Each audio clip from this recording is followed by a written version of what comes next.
It's that time again. Brie T, episode 12. Okay guys, hi everyone. Welcome back to the 12th episode of Brie T TV. As always, I'm your girl Brie T. And I have a few announcements, 4 announcements before we jump into this week's video. So, announcement number 1, BrieTTV.com has been relaunched. It looks better than ever. I'm still tweaking with the intro, like the website's page, but everything you need to know about me, Brie T TV, Brie's Curly TV, and everything under the sun that revolves around me and my brand and what my goal is, all resides there at www.BrieTTV.com. So, it's relaunched, it's back, it's better than ever, and I think it actually shows how much I've grown and it's reflected on that page. Announcement number 2, our Instagram has officially changed to BrieT.tv. Okay? That's it. BrieT.tv. That is the only Instagram for BrieT.tv. Only Instagram. Again, that's BrieT.tv. Third announcement, this one's actually really fun.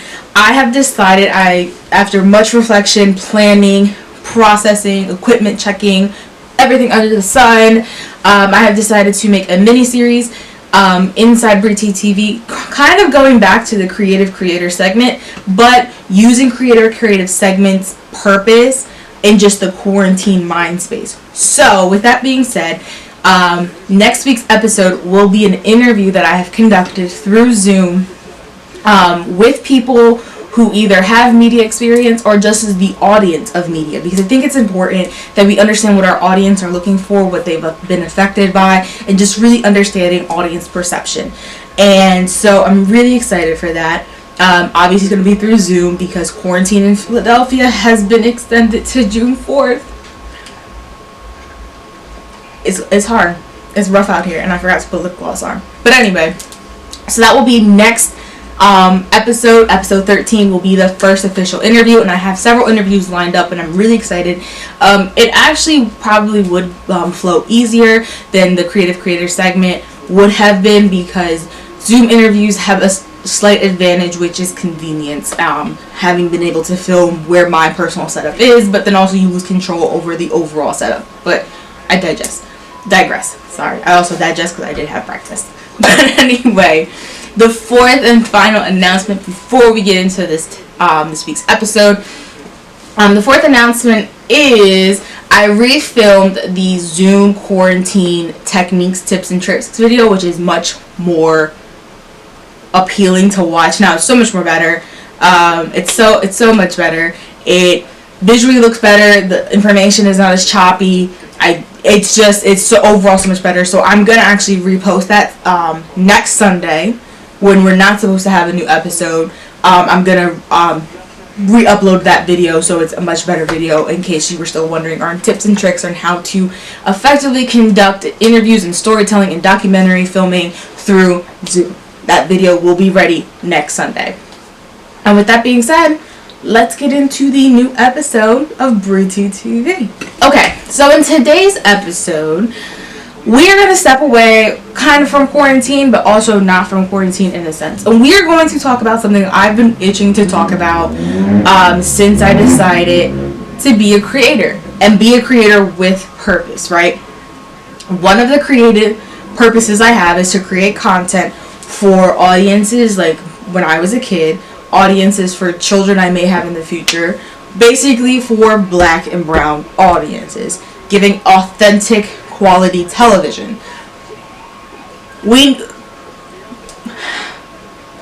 That's what I want to do, right? However, we look at the content that's being produced, black content being produced, and we kind of question whether or not it's black content or content for people who like black culture. So what started me on this kind of like conversation was I was talking to a coworker before quarantine happened, and they had stated that they went to, they allegedly went to BET headquarters or studios on a trip, on one of the programs they were in, and they had allegedly asked, and I say allegedly because I wasn't there I don't believe that they're lying, but I wasn't there to conclusively say this happened, so I'm saying allegedly, protecting my ass. that allegedly they had asked one of the producers who were a tour guide, what's it like creating black content? And the producer allegedly responded saying they don't make black content, they make content for people who like black culture. And once I had that conversation, we're talking about BET. BET stands for Black Entertainment TV. Growing up, you assumed it was just for black audiences who would understand. But as I got older and now looking back on some of the things that I've watched from BET, hindsight's 2020, and I can see how that really is their end goal. So it got me thinking, and of course other conversations like Twitter got me thinking, what exactly is black? What's the difference between black entertainment and entertainment for people who like black culture? And essentially, it's really just watered down black culture that's easy for other people who usually are considered cultural appropriators, easier to stomach. Let's call a spade a spade. Making content for people who enjoy black culture, you're talking about people who are fascinated with something that isn't necessarily theirs, most likely want the styles, but don't understand that a lot of black culture is a result of oppressive nature. So there is a problem. Let's take for an example the Black AF show on Netflix, right? That didn't go over well with a lot of black audiences because they felt like it wasn't that funny. It wasn't that funny. It was kind of dry. It was something that some black audiences were already expecting the jokes to be. And someone said again, it was content made for people who like black jokes. And that's something that we need to understand and have a conversation about as black creators. Are we creating content that is, and there's nothing wrong with creating content for a specific group of people, like especially when those groups of people are severely underrepresented, have been severely underrepresented, who have been severely stereotyped throughout Hollywood and throughout the media history of the United States and overall just as in the world. Like, it's not a bad thing. You should not be hesitant to create content that really only black people would understand. Like, let's take Ari Lennox, for example. Her album is a black album. If if you didn't grow up black, you don't know that shea butter really stains. That don't come out. You really wouldn't know that shea butter doesn't really have like a great smell to it. You know what I mean? Like, you wouldn't really know that. But it's okay to make content for people who would know that. And so, like, you look at shows like Blackish. Blackish was and still is a really good show to have on a station like ABC, where it's literally the only black sitcom that I can think of that revolves around a black family on television, on nighttime television, primetime television. That's a really big successful hurdle for Blackish. However, there still can be the argument that Blackish isn't really for black families. It's for people who need to see what a black family is. But are those people black families, or are those people who, like black culture? And like this conversation, I'm jumping all over the place because this conversation, I feel, is something that should be the bane of not the bane of your existence, but should be one of the core roots. And it is one of my core roots. Now that I've seen this conversation and I've heard, all of these alleged comments and looking at all of the, like Issa Rae even made a comment, and I love Issa Rae, but Issa Rae made a comment that, sometimes it should be okay to make stereotypical black jokes. And yeah, I guess it's funny. However, is it funny when it's only white people laughing at the jokes? Like the white audience, not your black audience anymore? Like, who is your targeted audience when you're telling these stereotypical jokes? That's what I think it is. And that's why I really love audience analysts. Like, I love looking at how audiences are perceiving the content, because that's really key in where you're going with your next project. And this whole conversation made me have to realize what is the core foundation of my purpose of being a creator. Not only am I trying to be entertaining, not only am I trying to, get bookings and get gigs and use my camera and film, but what is my audience? Am I catering to the black audience that really motivated me to make this kind of content for? Or did I somehow along the lines fall in love or fall into the line of work making content for people who love black culture?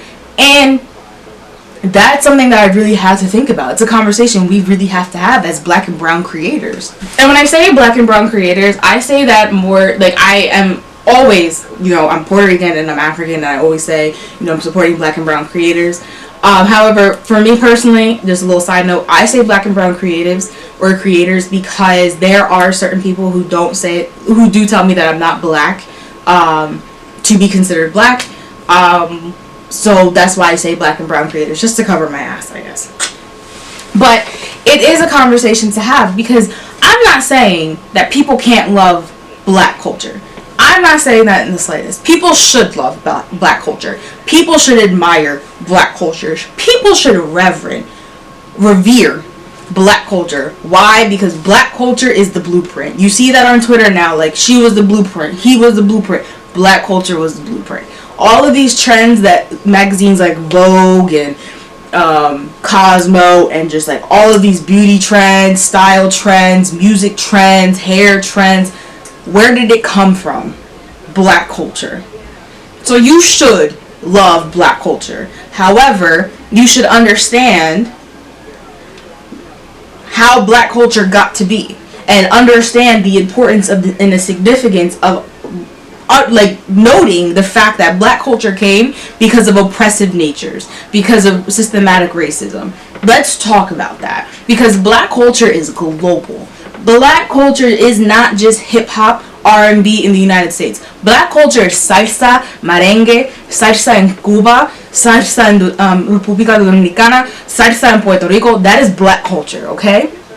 Okay, let's bring, and I'm going on a little tangent, but we need to talk about it since we're talking about black culture. Black culture is universal. Say it with me, okay? Because if you dance salsa, you can't say you hate black culture, because salsa was influenced by African dance and African music, okay?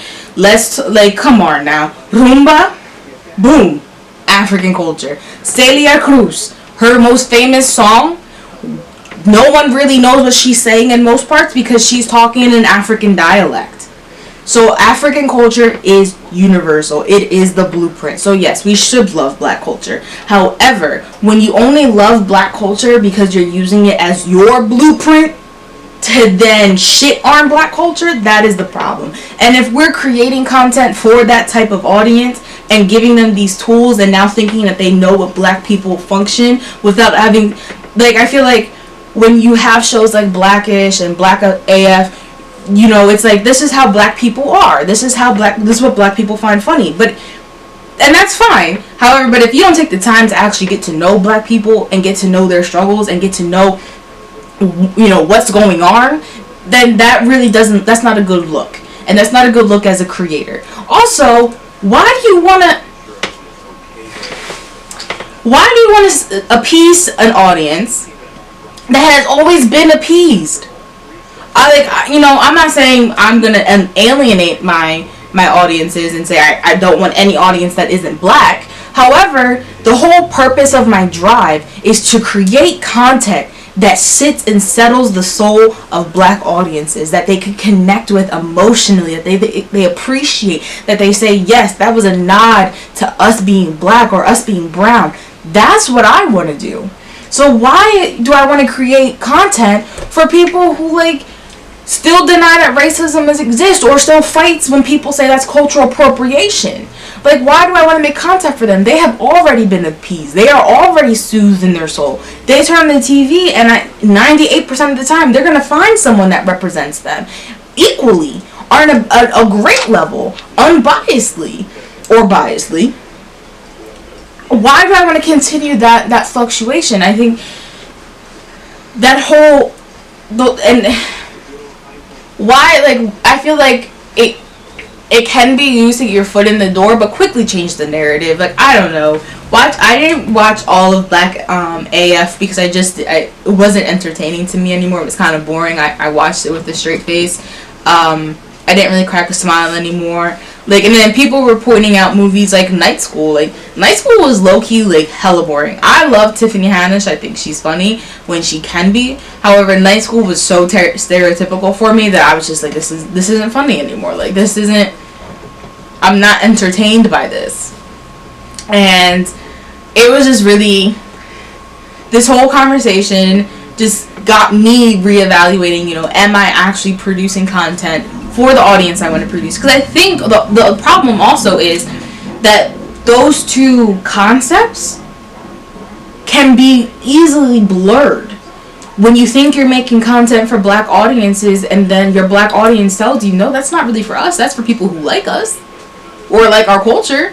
I think as a creator, especially when you don't have that, you're not having that conversation, no one's bringing it up to you, that line can get really blurred, and it's easy to cross over and think that, yeah, I'm making Black content, I'm making brown content, I'm making content I didn't have, and really you're making content for people who love Black culture, which then you start to see a very stereotypical, repetitive plot line. And then you start to see things like tactics like the woman has to be lighter than the man. The hair is different. Like I say, like Netflix does make a lot of content for people who love Black culture because they have the Netflix the Black stereotype or the Black archetype. And especially when it's a girl, it is a light-skinned Black girl who can technically be racially ambiguous, and her hair texture is looser and finer than mine. And then they call that a Black character, and it's just like, yes, that's a Black character. We're not negating her Blackness. However, there's different shades of melanin, and we need to see that. But that's, that archetype, that character archetype is, serving the audience who loves Black culture and thinks that just because her hair is a little poofier, that's the struggle of having natural hair, and that's not the only narrative in those struggles. And so I think as a creator, especially when an up-and-coming creator, like I said, it could be very easy to blur those lines, because if it wasn't for these conversations and looking at with the director's eye, I wouldn't have noticed that it's very easy to fall into that trap. It's very easy to fall into that trap because making content for people who love Black culture is easy. It's more acceptable, and that's how you fall into it, and that's why it blurs, and that's why you think you're doing the service you thought you were doing, but it turned out not to be. So that's really the conversation I had today for you guys. Let's just have that conversation. Please comment down below what you think. If you watched all of Black AF, or you think that those are two different things, or there's no such thing as creating content for people who like Black culture versus Black audiences, let me know. Let's have this conversation. Like I said, this is something that can easily be blurred, and you don't understand that you cross some type of line. Also, you might think this is subjective. And I think that's why I'm very particular about what I say. I'm very calculated in how I do something and how I promote something, because I know that there are very close intersecting audiences, and I don't want to lose my target audience in the mix. And I think this is why it's very important that if you're a creator, you should know how to really target an audience. Look at classes or look at research that talks about audience perception and audience analysis. I'm fascinated by that, because your audience can make or break a film. Your film can be great, but if no one's watching it, how are you going to get the word of mouth out there? So I can go on and on about how audience perception is, really, really important. But I really felt like having this conversation of like Black media for Black audiences, or media for people who like Black culture, that's something that really needs to be talked about, especially in 2020, when we want more and more innovation and more Black characters and stories on TV, on Netflix, or in movies. We want to see more of that, but we also understand, are you just giving us a Black character that's going to be hella stereotypical and call it a day and tell us that that was for us? So we really need to talk about it, and I hope this either is something that you've heard before and we can continue the conversation in the comments, or this is something that really opens your eyes and maybe you want to have the conversation still. I'm hoping you guys want to have a conversation. So that's it for today's Brie TV. Like I said, I'm really excited for the next episode. because we'll be rolling out conversations, and we will be talking about audience perception. We will be talking about representation and how representation is different. Don't worry, I'm not going to give it away. But stay tuned. That's it for this episode of Brie TV. Alright, so that's it for today's episode of Brie TV. Like I said, this was something that was really just percolating in my mind, and I just needed to rant about. And I haven't done a rant video about media in quite some time. I hope this one, it wasn't as articulate as my other rant videos, but this is because this is something that I'm going with right now. Like, I only decided to be a filmmaker pretty late in my collegiate career, so I'm taking workshops on my own, especially in quarantine. I'm taking some workshops at the New York Film Academy. I'm doing research on my own. I'm talking to other creators. I'm trying to network. I'm trying to build. And so this, obviously, you can tell, is something I'm passionate about, because I want to create something that my community is proud of and they don't clown because I missed the mark. I want to talk to my audience so they know that I listened to them before I showed them something. You know what I mean? So I'm sorry this rant video wasn't as articulate as my other ones have been, but I've missed doing rant videos because I just like talking about media. And like I said, hopefully this sparks a conversation. Don't forget to comment down below, like and subscribe. The like button really does help because it boosts the chances of my video being seen and promoted on YouTube's homepage. Like, if you were a beauty vlogger and I liked your video, it boosts that among the beauty vloggers. Whatever, liking my video really helps. Don't forget to subscribe, and also don't forget to follow us at BrieT.tv. On Instagram. I was about to say the old @ name. Not doing that no more. It is at BrieT.tv on Instagram. And don't forget to check us out on BrieTTV.com, www.BrieTTV.com, and connect with us there. They're actually on BrieTTV.com. I did forget an announcement. On the website, there's actually going to be a special web series that I'm only producing for the website, so it's not going to be on either channel. It's going to be, you can only see it on the website. So that will be released next Sunday if you are still bored and want to see my face again. But that's all for this episode of BrieTTV.com. That's all for today's episode of Brie TV. As always, I'm your girl Brie T. Stay safe, stay healthy, and I can't wait to you guys to see next episode in 2 weeks. Bye, guys.